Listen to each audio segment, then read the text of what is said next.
Histoire de Jedi. En partenariat avec Yaniro.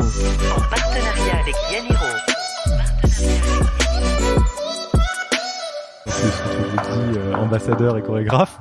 Donc si on creuse un peu dans le dur, où est-ce que ça a crisé? Ah bah, l'ambassadeur et la chorégraphe n'étaient pas forcément super alignés au démarrage. Bonjour et bienvenue dans Histoire de Jedi. Je m'appelle Alexis Eve et je vais à la rencontre d'entrepreneurs qui choisissent, le temps d'une discussion, de retirer leur costume de super-héros pour parler avec leur cœur de Jedi. Là où les super-héros de l'entrepreneuriat sont infaillibles, les Jedi doutent, se trompent et traversent 1000 épreuves avant d'accéder à leur destin de héros. Les coulisses de l'entrepreneuriat, c'est dans Histoire de Jedi. Bonne écoute. Salut Sophie. Salut Alexis. Ravi de t'inviter sur le podcast dans des super bonnes conditions, parce que là donc on a respectivement un très bon thé, un bon Coca Zéro, et tu as un invité spécial qui sera assez silencieux aujourd'hui parce que tu as Hugo qui te suit aujourd'hui dans une initiative de shadowing de dirigeante. Exactement. Est-ce que tu nous en parlais un petit peu, parce que je suis très très content de réaliser la première interview avec public. Bah oui, Hugo est un étudiant exec, tu vois, qui m'a contacté sur LinkedIn pour suivre ma vie de dirigeante sur une semaine. J'ai répondu avec enthousiasme, étant une actrice de l'apprentissage, tu vois. J'étais super contente qu'il y ait ce type d'initiative dans une école qui en plus est la mienne. Bon, vous l'entendrez pas beaucoup, mais il est là et il nous regarde silencieusement. Donc, Sophie Cohendet, tu es cofondatrice de Learn Assembly.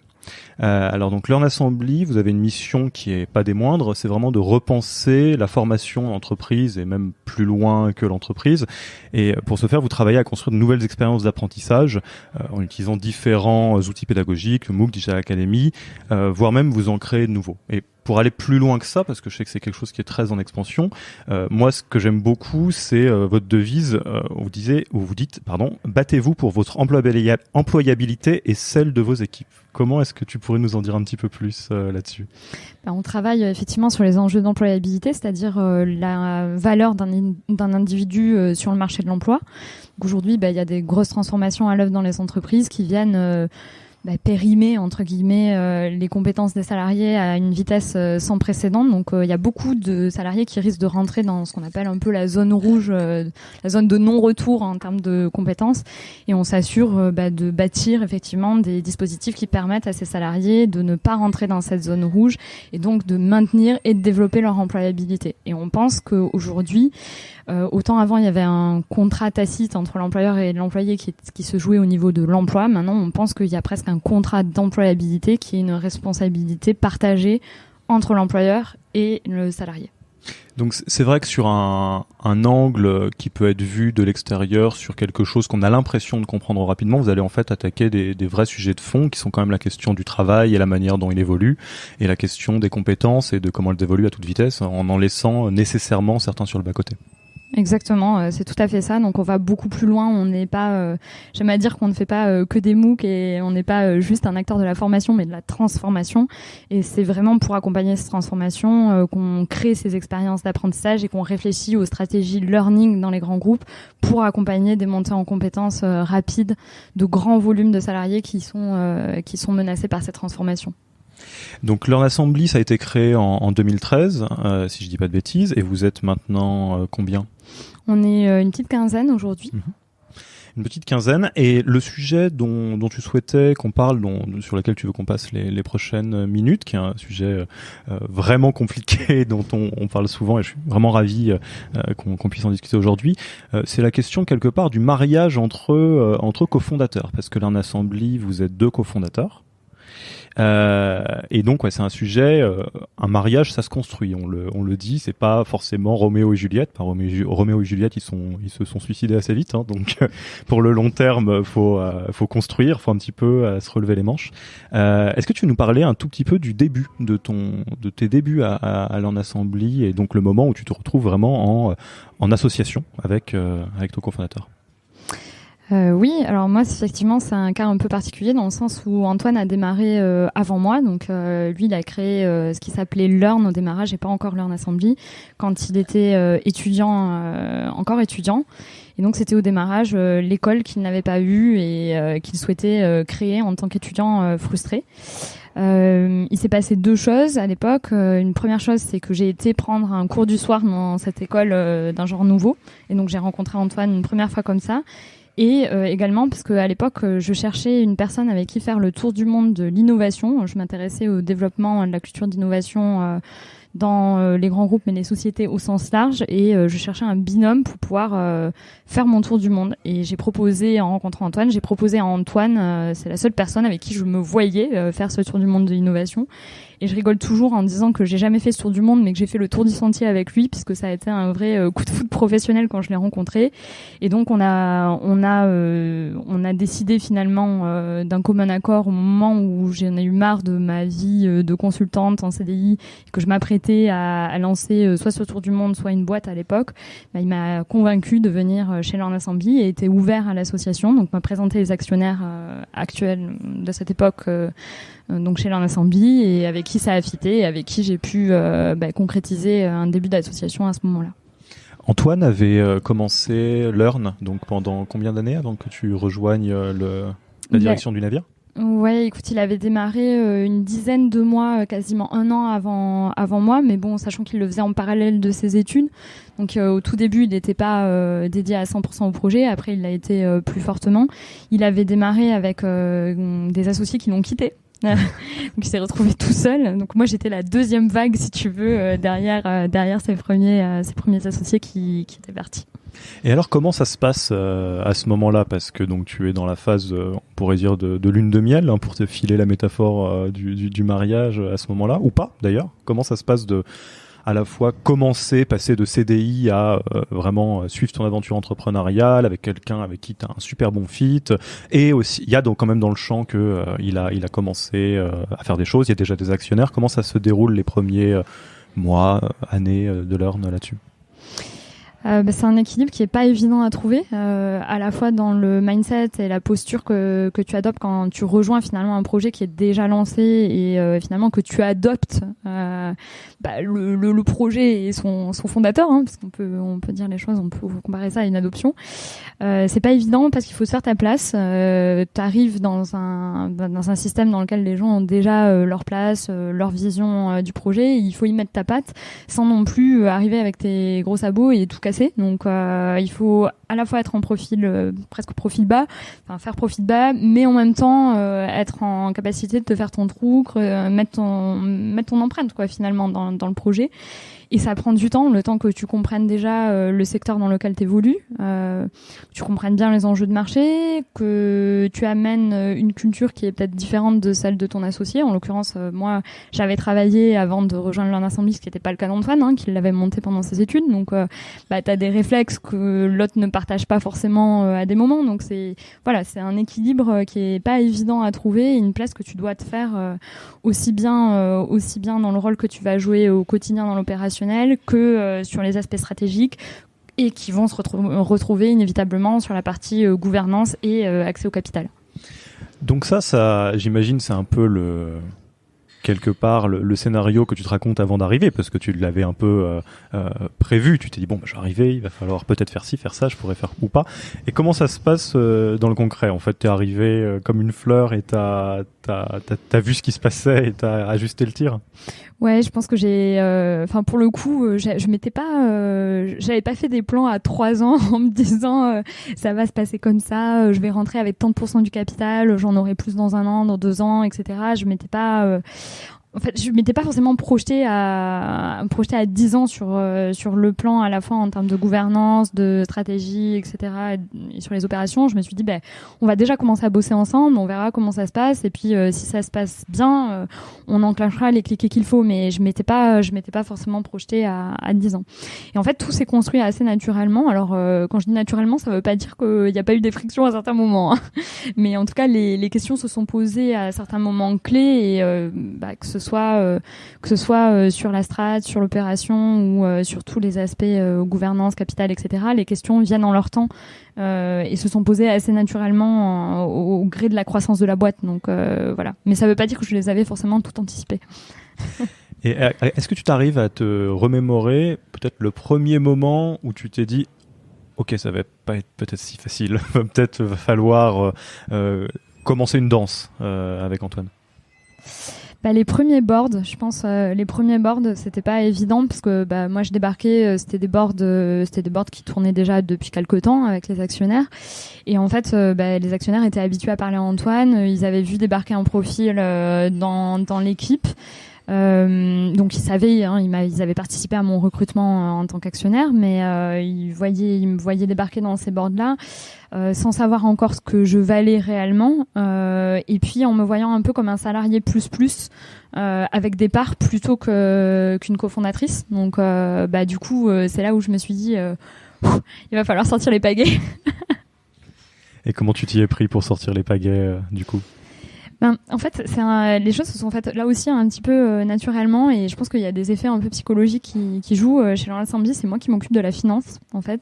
Et ça, naturellement, pour les actionnaires d'un board, c'est quelque chose d'important, en tout cas qui est valorisé traditionnellement dans les boards. Et en fait, ça m'a permis de rééquilibrer, de m'occuper de ce pan-là de l'entreprise, m'a permis de rééquilibrer en fait la relation un peu de pouvoir qu'il y a au niveau du board. Donc ça a été un des premiers pans. Et puis après, au gré des projets, de ma compréhension aussi de ma compréhension du marché, de la manière dont ça se structurait, j'ai été beaucoup plus à l'aise dans le fait de prendre la parole dans ces boards-là, de porter mes convictions plus haut. Voilà, ça s'est construit au fil de l'eau.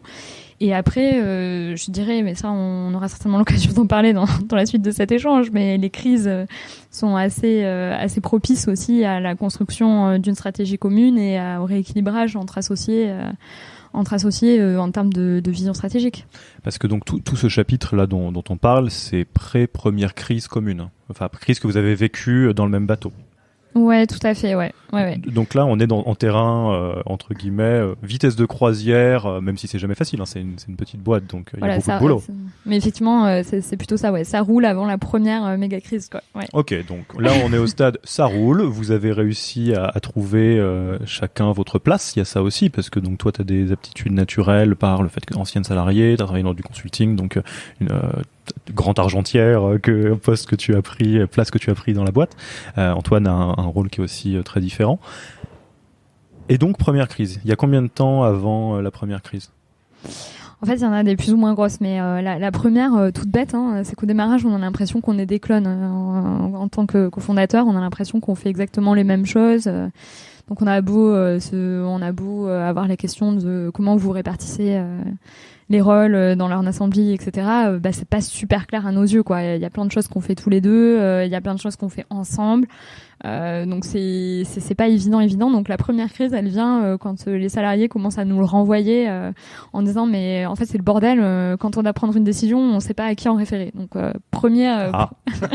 voilà. Donc déjà clair et net. Donc première fois où on a vraiment à parler de nos rôles et responsabilités, de nos compétences, parce qu'il n'y a pas juste nos envies, il y a aussi nos compétences respectives pour pouvoir le faire, et où on se partage vraiment pour la première fois les rôles et responsabilités. Et alors là, c'est assez marrant parce qu'il y a un salarié à l'époque qui dit non mais finalement quand on présente les rôles qu'on va endosser, il fait ah mais d'accord, je comprends mieux. Donc Antoine c'est l'ambassadeur et Sophie c'est la chorégraphe. Donc c'est resté pendant super longtemps. Mais ça a été la première fois qu'on a eu à vraiment déterminer, je dirais c'est la première petite crise qu'on a eu à gérer à ce moment-là. Et tu dis petite crise parce que où était la crise? Alors effectivement, quand tes collaborateurs, collaboratrices te renvoient, on sait pas ce que vous faites et à qui fait quoi, c'est pas très agréable. Mais le dénouement que tu nous donnes, il est super joli en plus quand on vous dit ambassadeur et chorégraphe. Donc si on creuse un peu dans le dur, où est-ce que ça a crisé? L'ambassadeur, la chorégraphe n'était pas forcément super aligné au démarrage. C'était pas aussi soft dans le sens où il a fallu se partager. C'est quand même un partage, même si j'aime pas ce mot-là, c'est quand même un partage des territoires. Il y a un moment, il faut dire ça rentre chez toi, ça c'est moi qui le prends, toi t'es en lead sur tel type de choses, et ce partage-là c'est jamais très agréable parce que quand on a tous les deux envie de faire des sales, à un moment il faut qu'il y en ait un qui soit le lead sur les sales, et il y a un moment il faut trancher et qu'il y ait des arguments un petit peu rationnels pour pouvoir trancher qui prend quoi. Donc forcément c'est apprendre à se parler, c'est pareil quand on arrive en numéro 2 dans le projet, c'est pas facile de dire moi je pense qu'il faudrait que je prenne cet aspect-là parce que je pense avoir les compétences et tel type de choses que je peux amener que toi tu n'as pas. Voilà, il y a ce type d'échange à avoir et puis l'ego en prend un coup des deux côtés. Dans ces cas-là, chacun le met dans sa poche pour pouvoir arriver à pondre ce qui est de mieux pour l'organisation. Et qu'est-ce qui vous a permis de bien le faire, cette première petite crise ? Parce que vous l'avez traversée du coup, donc. C'est une bonne question. Je pense qu'on a été assez lucide. On a été assez lucide aussi sur nos besoins et nos envies, ce qui sont deux choses différentes. Je prends toujours cette métaphore pour en parler. On peut avoir besoin d'une salade mais envie d'un gros burger. Voilà. Parfait. je vais te le piquer probablement. Donc c'est un peu la même chose. C'est un peu la même chose entre associés. On peut avoir envie d'un périmètre de la boîte, mais en fait le besoin qu'on a en tant qu'associé, c'est peut-être de se concentrer sur autre chose, et le besoin de la boîte peut être complètement différent. Il faut apprendre à le lâcher et à se concentrer justement sur la partie besoin et pas uniquement les envies, parce que des envies on en a plein et on a envie d'être partout quand on est entrepreneur. Et donc les crises suivantes, alors c'est un peu embêtant de rythmer par les crises, mais au moins ça permet de faire des arrêts images, et puis c'est quand c'est un peu plus compliqué qu'on voit la force de l'alliance, entre guillemets. Ouais. De quelle crise tu as envie de nous parler il y a eu 2016. 2016, ça a été une crise majeure pour nous. On a eu un problème de trésorerie assez classique en start-up. On a embauché beaucoup de monde trop vite. Et en plus de ça, la stratégie a changé en cours d'année, c'est-à-dire que on était parti sur une stratégie de contenu nécessitant d'avoir un département de production. Et en fait, on s'est rendu compte que c'était pas du tout ça qu'il fallait qu'on fasse, et qu'il fallait qu'on resserre sur l'expertise pédagogique, et que la partie production, on pouvait l'externaliser. Du coup, on a été amené à penser qu'il fallait fermer le département de production, donc se séparer des collaborateurs qui étaient sur la partie production. Et ça, c'est une décision qu'on a mis du temps à prendre, et comme on a mis du temps à la prendre, à s'aligner sur ça, et qu'on l'a pas vu arriver, on a failli crever d'une crise de trésorerie à l'époque. Donc ça nous a obligés à être complètement au pied du mur, à se dire merde, il faut qu'on sorte ces collaborateurs-là, il faut qu'on repense notre modèle et qu'on se pose concrètement sur la stratégie. On peut juste pas être dans l'incantation. Là, il faut vraiment qu'on bosse sur notre copie ensemble. Et surtout, à ce moment-là, on a eu une manière de gérer la crise qui n'était pas hyper adaptée, parce que mon associé pouvait plus voir l'équipe en peinture et ne venait quasiment plus au bureau. Et moi, j'étais là et je me tapais des mecs qui me regardaient avec l'envie de m'assassiner tous les matins quand j'arrivais au bureau. Donc ça a été une période très dure. En plus, avec des problèmes d'argent qui étaient assez conséquents.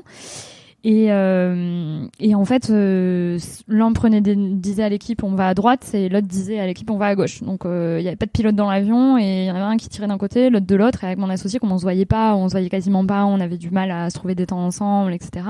On avait du mal à penser une stratégie, à rebondir et à penser une stratégie ensemble. Donc on a attendu d'être vraiment au cœur de la crise pour se poser, se voir et travailler vraiment ensemble de manière très très forte pour pondre la nouvelle stratégie, arriver à monter un tableau de pilotage de cette stratégie digne de ce nom. Ça a été vraiment dans le cœur de la tourmente qu'on s'est vraiment posé pour arriver à construire. Mais il a fallu atteindre ce point de quasi-rupture pour pouvoir se poser.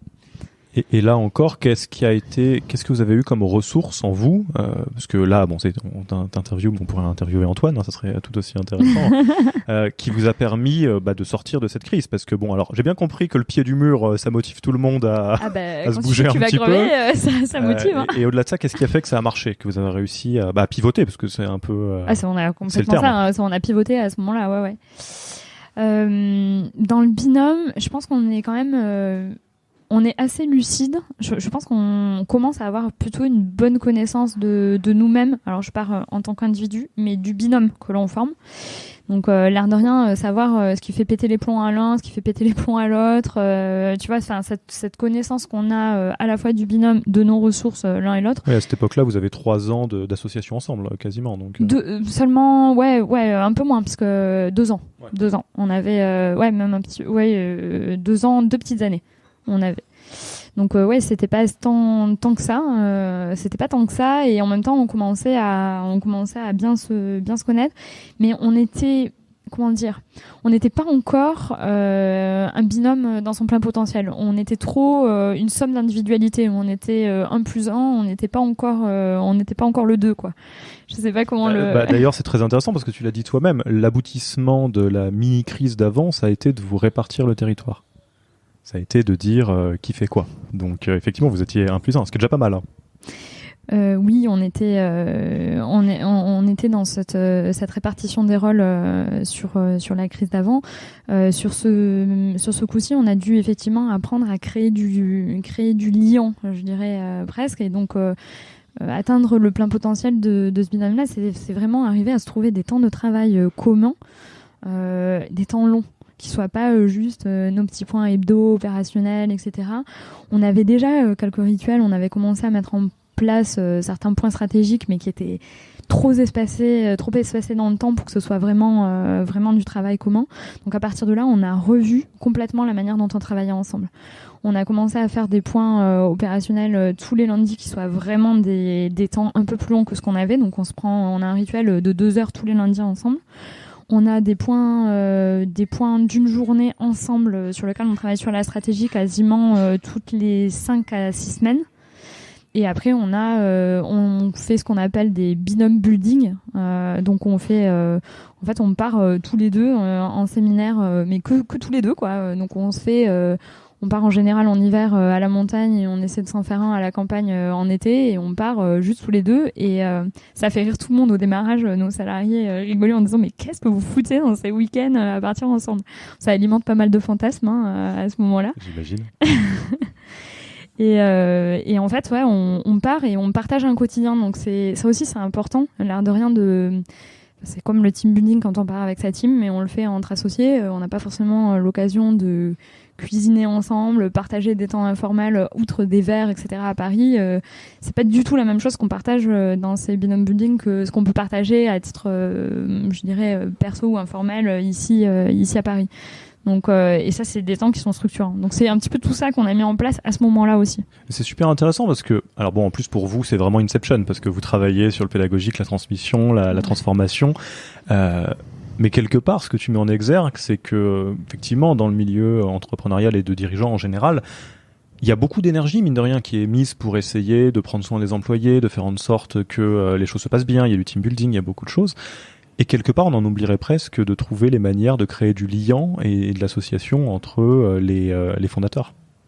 En tout cas, c'est là ça quelque chose de très actionnable que vous avez mis en place à travers les binômes building, etc. Ouais, complètement. Enfin, je rigole toujours en disant que le premier actif de ta boîte, c'est toi en tant que dirigeant quelque part. Enfin, tu vois, c'est ce qui fait que derrière, t'arrives à avoir une team performante. C'est aussi le fait que t'arrives à te connaître bien en tant que dirigeant, que tu vas mettre les bons leviers derrière pour pouvoir développer ta team et l'amener à son plein potentiel. Mais ça passe déjà par toi. Par les biais que tu as, ce qui te motive, ce qui t'entrave, etc.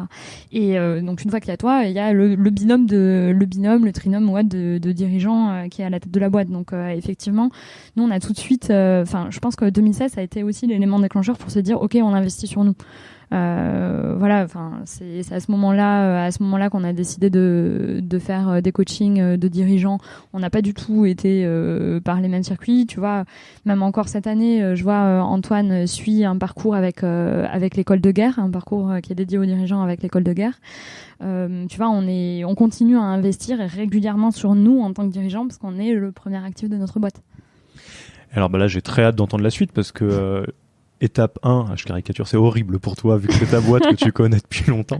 Étape 1, petite crise, naît votre singularité à Antoine et à toi et qui fait quoi le territoire. Crise numéro 2, beaucoup plus lourde, vous créez votre alliance et votre binôme pour permettre de sortir un peu la boîte d'une voie qui allait peut-être lui coûter la vie. C'est quoi la suite de l'histoire du coup ? Crise numéro 3, normal. À ce stade-là, vous vous transformez en Super Saiyan, normalement. C'est ça.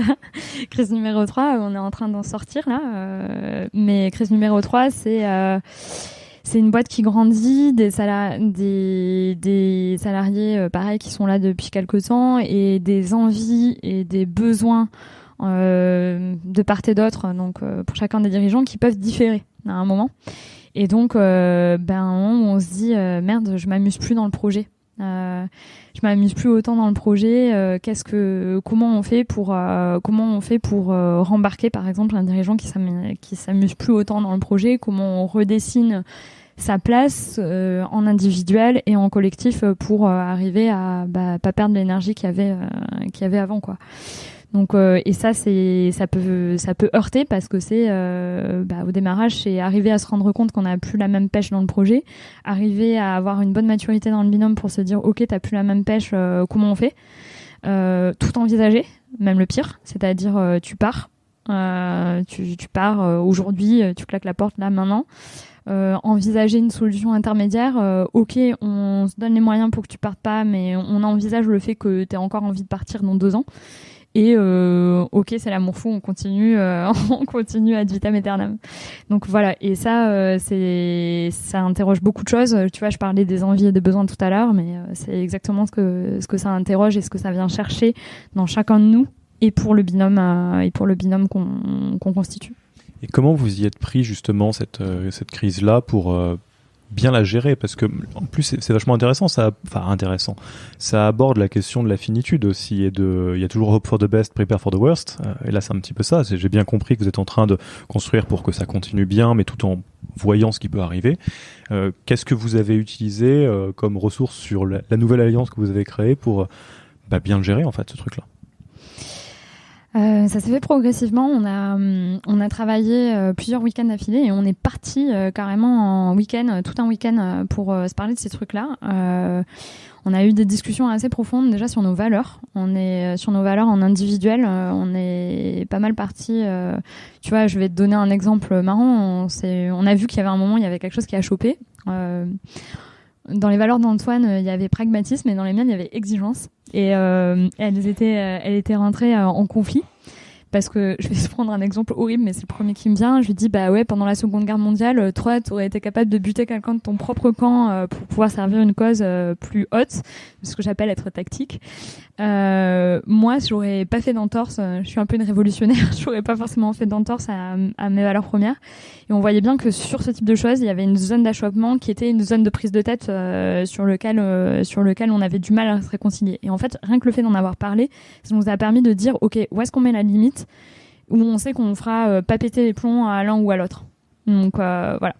Donc ça, c'était tout bête, mais le fait de parler de nos valeurs, ça nous a réalignés sur pas mal de choses. Parler de nos besoins, j'y reviens, je suis un peu monomaniaque du thème, mais parler de nos besoins, mais l'air de rien, je voulais parler moi de ce dont j'avais besoin dans les années à venir, aussi bien personnellement que professionnellement. Et ça serait l'objet d'un autre podcast de parler de la frontière entre vie privée et vie professionnelle, mais l'air de rien, c'est bien de parler aussi des besoins perso.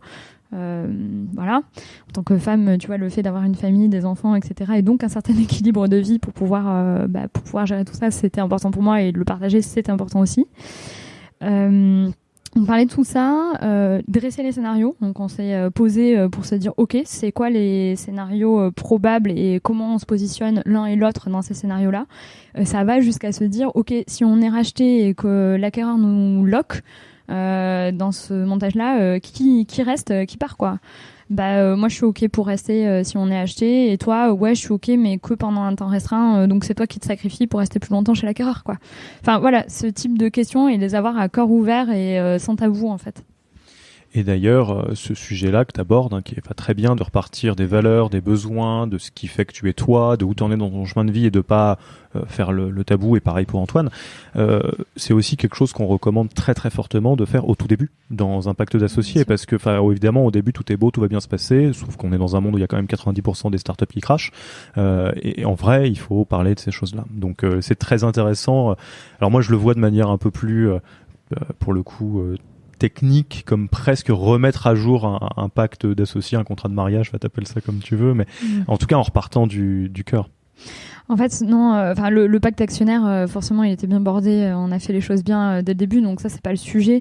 Mais c'est plus de l'ordre de la discussion à accord ouvert que tu peux avoir. Mais tu vois, je file la métaphore à le mariage. C'est pas parce que t'as un beau contrat de mariage que ça se passe bien. Tu te parles, quoi. Tu vois, c'est vraiment ça. Et il y a oser se parler, parce qu'il y a pas mal de choses. Tu commences à développer à des moments, je pense, des comportements qui traduisent un énervement ou des choses que tu dis pas à l'autre. Et c'est encore une fois aller oser dire ce qu'il y a derrière ce comportement ou les choses qui t'agacent ou les trucs qui commencent à choper. Et tu vois, je fais juste un petit conseil de lecture pour les gens qui nous écoutent. J'ai lu un bouquin récemment qui s'appelle Confrontation cruciale, que je recommande à pas mal de monde, qui est un vieux bouquin, mais qui justement traite de ces sujets et comment arriver à partager tout ce qu'on a sur le cœur et qu'on ne dit pas, et les moments où on devrait parler et alors qu'on se tait. On mettra le lien dans les commentaires de l'épisode. Merci Sophie, on aurait adoré entendre la suite de l'histoire, mais je suis sûr qu'on la connaîtra assez vite. Et petite question de fin pour clôturer l'interview, un peu traditionnelle. C'est quoi la question qu'on te pose jamais et que tu aimerais bien qu'on te pose ? Qu'est-ce que tu feras après Learn ? Alors, est-ce que tu veux nous dire ce que tu vas faire après Learn ? J'en ai pas la moindre idée, mais ça m'intéresserait que les gens me la posent. Un, pour que je commence à me la poser. Et deux, pour pas que les gens continuent à me résumer uniquement qu'à Learn Assembly, parce que il y a pas mal de choses en dehors de Learn Assembly et qui me passionneront certainement après. Merci beaucoup Sophie, à une prochaine fois. Merci Alexis.